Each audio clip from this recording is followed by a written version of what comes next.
orang tuir ahoker sok Pancasilais.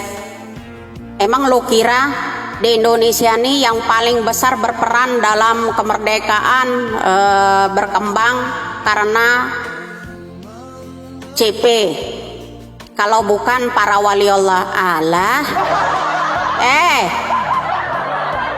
makanya ada sila ketiga Persatuan Indonesia. Yang memerdekakan Indonesia ini bukan wali Allah aja, bukan NU aja, bukan para ulama aja, bersatu padu melawan penjajahan Jepang, Belanda dan sebagainya itu bro.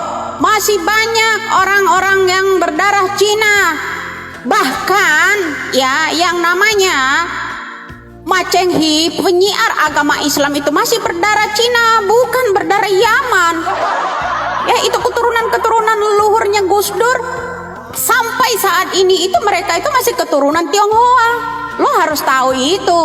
Melahirkan sunan-sunan dulu. Ya, ada Sunan Ampel, Sunan Derajat. Sampai saat ini mereka itu memiliki pesantren-pesantren besar.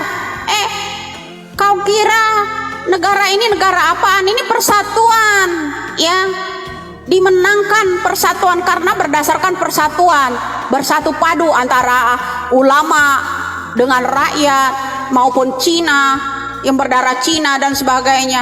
Nggak ada. Lalu peranan lo apa di Indonesia membuat gaduh? Ya, dipelihara lo itu ya dari Yaman, ya dilempar dari Yaman, ya mendarat ke sini ke Indonesia, numpang makan di sini. Lo lama-lama lo jadi parasit, mau membunuh juragannya di sini. Ya, nggak bisa bro. Ya, apa yang disampaikan Bung Karno itu benar ya. Paling susah orang itu menjajah di negara sendiri lah. Ini penjajahnya ini berkedok ormas. Ya, paham loh? Gak ada wali Allah doang, gak ada. Persatuan itulah Bhinneka Tunggal Ika. Jangan bilang sok Pancasilais, itu kenyataan.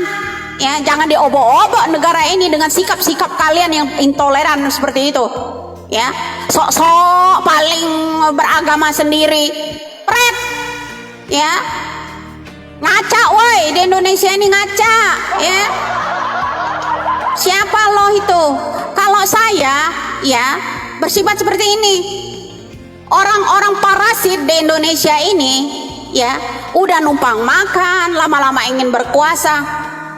Bukan daun-daunnya aja yang dipangkas ya, sampai akar-akarnya dicabut supaya itu parasit mati. Itu kalau saya, supaya bersih, supaya tanaman itu tumbuh subur. Begitu juga dengan Indonesia. Orang-orang yang begini anti toleransi seperti ini ya harus basmi, harusnya tindak tegas.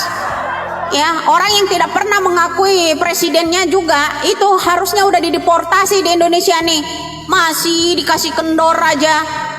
Itu nggak bisa bro, seperti itu. Coba bacalah lo di negara lain.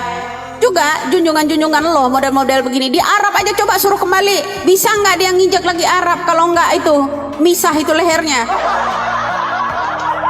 Ya, terlalu baik, terlalu ramah Bapak Jokowi dengan kalian ini. Paham loh? Terlalu lembut Bapak Jokowi sama kalian ini. Masih dimaafin oleh Bapak Jokowi. Diminta tolong jangan diapa-apain itu junjungan lo di Arab ketika dia terkasus yang namanya bendera hitam itu di situ. Ya, di penjara 2 hari 2 malam. Diam semua kalian. Jelas-jelas kalau di Indonesia ini ya, persatuan Indonesia itu sila ketiganya. Bersatu memerdekakan Indonesia ini bukan hanya dari kalangan ulama saja. Ya, Bung Karno bersatu padu dengan para ulama, dengan semua yang mencintai negeri ini tanpa terkecuali, bisa mengusir penjajah dari negara ini. Jangan selalu takabur, ya, selalu intoleran di Indonesia ini. Jangan selalu takabur. Orang model-model Anda ini semuanya harus dilawan. Mana anak-anak negeri yang bisa melawan? Suarakan suara kalian. Lawan mereka ini. Jangan bertindak semena-mena di Indonesia. Paham loh? Ya. Persatuan Indonesia itu lebih kuat